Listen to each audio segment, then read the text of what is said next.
I open today with a poem by the African-American poet Paul Laurence Dunbar called We Wear the Mask. Dunbar was born in 1872 to formerly enslaved parents in Kentucky. He grew up in Ohio, Toledo, and he moved to Washington, D.C., where he became one of America's first and most influential black poets. And writing of the black experience at the turn of the 20th century, Dunbar wrote, "We wear the mask that grins and lies. It hides our cheeks and shades our eyes. This debt we pay to human guile. With torn and bleeding hearts we smile, and mouth with myriad subtleties. Why should the world be overwise in counting all our tears and sighs?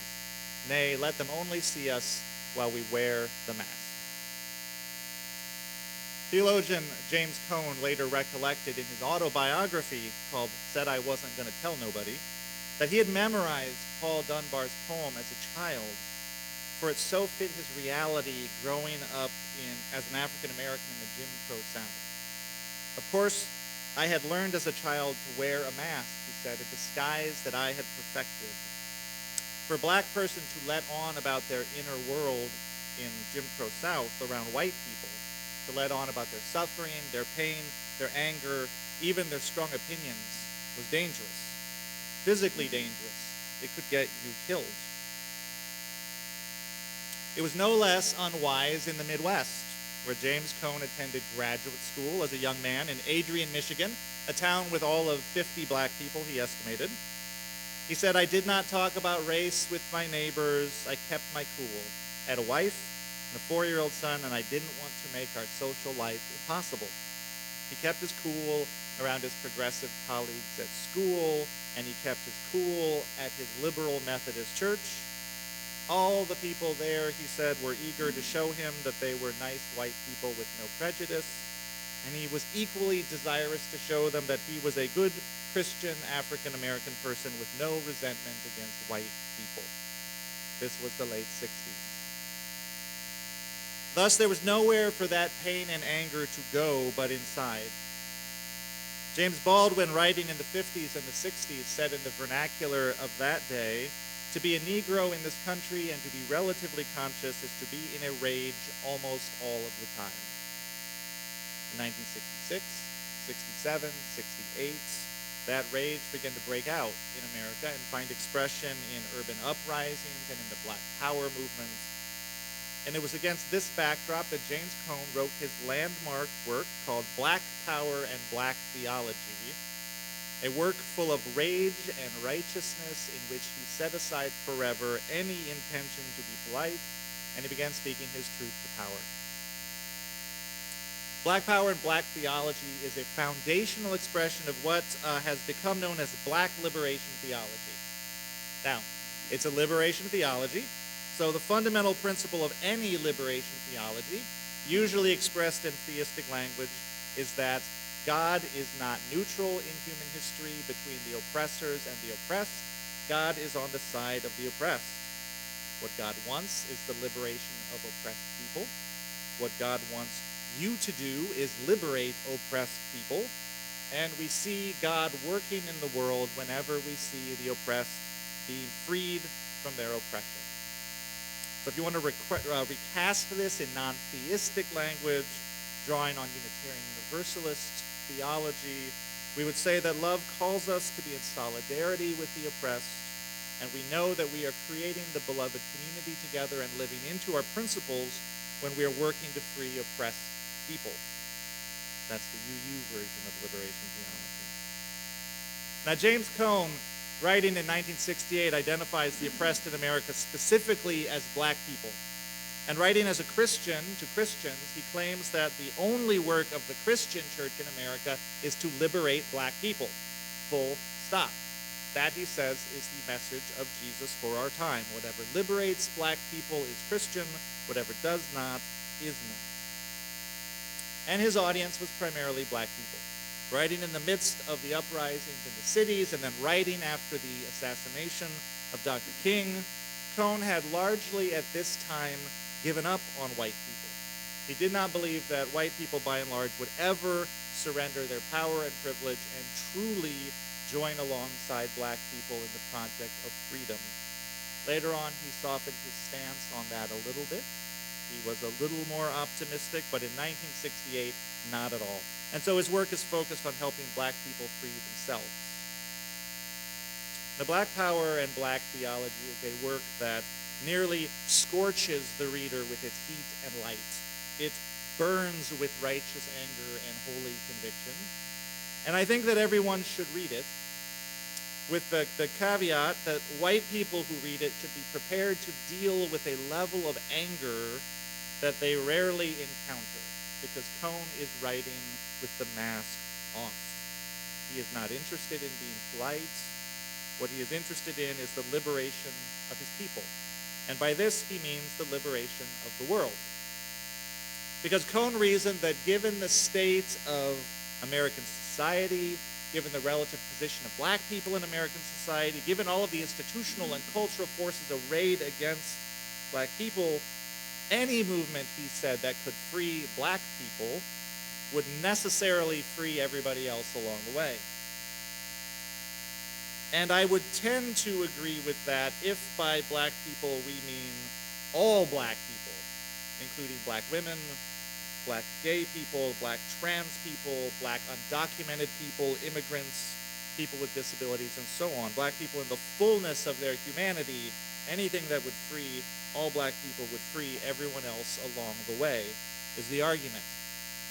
But the point is, Cone is focused on the freedom for his people, for black people, but by this he intends the liberation of all people. So it's a universal message.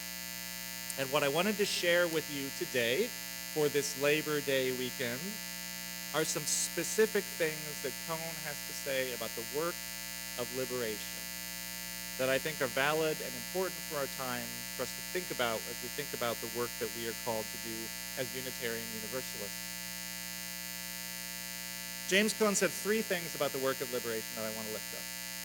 First, he says, liberation begins as spiritual work. And we're going to spend a lot of time with this piece because we are, after all, in a church. Liberation begins as spiritual work. Now, Cone is a Christian theologian, so I don't want to misrepresent his position using like ambiguous or metaphorical language. For Cone, the absolute ground of freedom is fellowship with God through the encounter with Jesus, right? He is a Christian. He's a Christian writing to convince other black people that Christianity, the white man's religion, can be a force for liberation in their lives. So Cone writes, in God of the Oppressed, the vertical dimension of liberation, often called communion with God, without the knowledge of God that comes through divine fellowship, he says, the oppressed would not know that what the world says about them is a lie. Now that is the important piece. When he talks about the spiritual work that grounds liberation, it is the uncovering of that knowledge that what the world says about marginalized people is a lie. For anyone whose person or people have been denigrated, whose personhood has been denied, the liberating message has always been that they are made in the image of the divine. In other words, that they have inherent worth and dignity, that they have worth and value, that they deserve to be held in love and belong as valued members in the beloved community. And minus the Christian context, this is the same message as Unitarian Universalism that we are committed to as a community. If the world is telling you that you are not of worth, then the world is a liar. So the spiritual work of liberation is to affirm human worth and dignity, beginning with that of the self. For marginalized or otherwise historically discriminated against people, this may come in the form of the message that black is beautiful, or trans is beautiful, or as gay pride, or as feminism. But all people need to connect to their own sense of being a beloved child of God or a beloved child of the universe as a unique, unrepeatable, and sacred expression of creation. Naming this truth and helping people own it, including owning it for ourselves, this is part of the liberating work of Unitarian Universalism for our time. Now, Cone, again, is writing primarily to black people, so their spiritual liberation begins in the healing from 400 years of being put down and made to feel less than human. in the rejection of the lie that the world tells about them, that they are less than. So it begins in the black self claiming the fullness of its humanity and celebrating its intrinsic beauty. For white people, spiritual liberation is also necessary, but it looks different. Because it is not only oppressed people who have been lied to. White people, having been raised in a culture of white supremacy, having been given from birth a white identity that they are not aware of oftentimes, have also been lied to because they've been given an identity that is a distortion. Whiteness is not the same thing as an ethnic identity. It's not like being Scandinavian, right? It's not like being Scottish. It has no scientific meaning, certainly. It's a cultural construct that in America has always served as a means to transfer power from one group of people to another. Whiteness in America has always been defined in opposition to non-white people, who then become a category of the other. As such, historically, whiteness exists to define and enforce cultural domination. It confers on its wearer the mantle of an unearned superiority. That does not mean that white people do not suffer, do not sorrow, that they have easy lives, or that they themselves are never mistreated or exploited or abused. Right? We know from the history of our labor movement that all people can be exploited or mistreated or abused, but it means that in America, whiteness has always served both as a layer of protection and as a consolation prize. So what spiritual liberation demands of white people is that they die to their whiteness. That white people collectively and individually let go of the myth of their superiority and the inevitable rightness of their way of going through the world. The self embedded in a false sense of normativeness. The self that experiences its own will and its own desires as just the way the world is and ought to be. The self that believes in its own right to be comfortable and catered to in all circumstances is a self trapped in a lie. And America has been caught up in the cultural lie of white supremacy for 400 years, and it is the water that we are all swimming in. And so I intend neither guilt nor shame for any person in saying that no white person who has been raised in this culture has been untouched by lifelong immersion in those waters. It is just reality. But it is a reality that can be changed and healed. And that change and healing begins then with that vertical dimension of self that Cone names. The sense of the self that is anchored in something far greater, more profound, more enduring than the false sense of whiteness. And it is the liberation that is waiting for us on the other side. This looks like different things at different times and in different contexts. What it often looks like, especially early on, is just really listening to the experiences of people of color and resisting the urge to say, that cannot be true because it does not fit my experience of the world.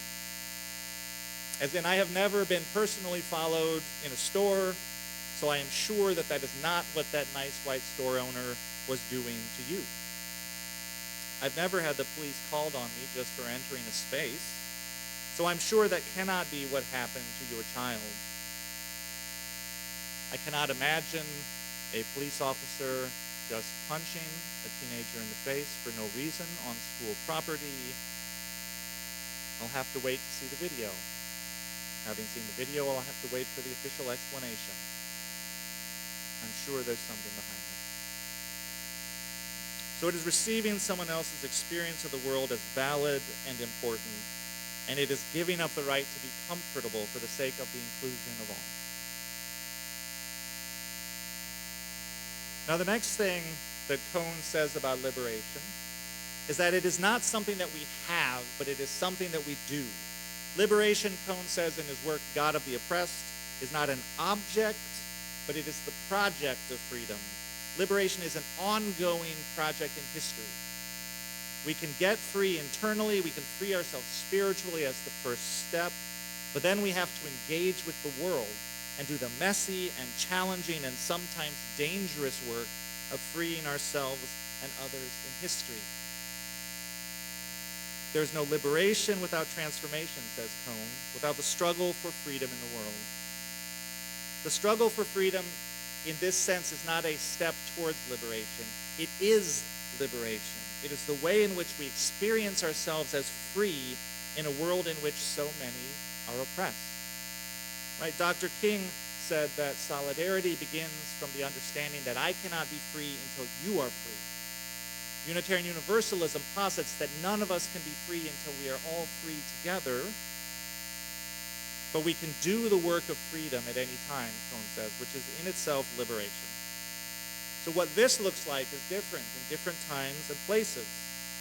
It is Harriet Tubman, having won freedom for herself, choosing to make the perilous journey back to the South to free enslaved people again and again. It is Ida B. Wells, an African-American journalist whose pioneering work exposed the practice of lynching in the 1890s, who helped found the NAACP. It's Rosa Parks refusing to leave her seat, and Dr. King organizing the Montgomery boycott. And it is all of the individual people who face dogs and fire hoses and police batons and the bombs and the bullets of the KKK in fighting for their rights. It is Jimmy Lee Jackson, murdered by the police while peacefully protesting for his voting rights in Marion, Alabama. James Reeb and Viola Liuzzo, the two white Unitarian allies killed at Selma that same year. It is members of the Black Panther Party feeding children free breakfast to black kids on the way to school. It is whoever threw the first brick at Stonewall, if there was a person who threw the first brick at Stonewall, but it was definitely Stonewall. And it was Ferguson and the Black Lives Matter movement too, and the relentless organizing that elects black people to offices and communities all around the country. But liberation also looks like Dolores Huerta noticing that the children of migrant workers who attended her first grade class didn't have shoes. They came to school too hungry and tired to learn, so she devoted her life to fighting for better conditions for the parents of those children. And it looks like Cesar Chavez by her side, organizing the United Farm Workers, organizing the Great Boycott. It is the innumerable rank-and-file workers in the last century who risked livelihood and limb to organize and advocate for better working conditions for all people. It is the Parkland teens protesting for sane gun laws, and it is Greta Thunberg, the 15-year-old girl leading a global strike for climate justice. Liberation looks like the people of the organization No More Deaths, walking dangerous trails in the desert to leave water and medical supplies for migrants on a deadly pilgrimage. It is people singing lullabies to immigrant children outside of detention centers on the border, and it is reporters exposing the conditions within. It is volunteers for Faith in Indiana, organizing phone campaigns and using acts of public witness to prevent deportations here in Indianapolis, or advocating for programs to reduce gun violence in our community. But last night, our director of Lifespan Religious Education sent a message out in the newsletter for families, and I think it's very appropriate to discussion of the work of liberation, so I wanted to share it with you today. It's by Akaya Winwood, former president and CEO of the Rockwood Leadership Institute. And she writes, "The cycle of birth, growth, decline, and death is a natural metaphor for what is happening on the global political stage. We are witnessing the death rattle of patriarchy and his handmaiden white supremacy," she says. "Our old systems are in the process of disintegration and decay. They are literally falling apart in front of our eyes. Some of us will resist and stand guard, making sure that the rot and fallout are minimized. Some of us will provide hospice, ensuring that systems die well and thoroughly. Some of us will tend to the victims and survivors, and some of us will design and create new paths to a common and integrated future. All of us are needed," she says, "and it's essential that each of us understand and embrace our particular parts. We need every single one of us, those who revolt, those who restore, and those who dream and create the futures we're committed to." And this brings us to what James Cone identifies as the last element of liberation, and that is the transcendence element, because the work of liberation will always be incomplete in our own lifetime. It is bigger than any one of us. Thus, there is always an element of hope in the work, because we plant seeds that we trust others to harvest. And in order to sustain ourselves in the work, we need to be faithful dreamers. We need to trust that there are forces of love and creativity at work in the world that will still be moving humanity, opening minds, opening hearts, inspiring courageous people long after we have played our small part and stepped off the stage.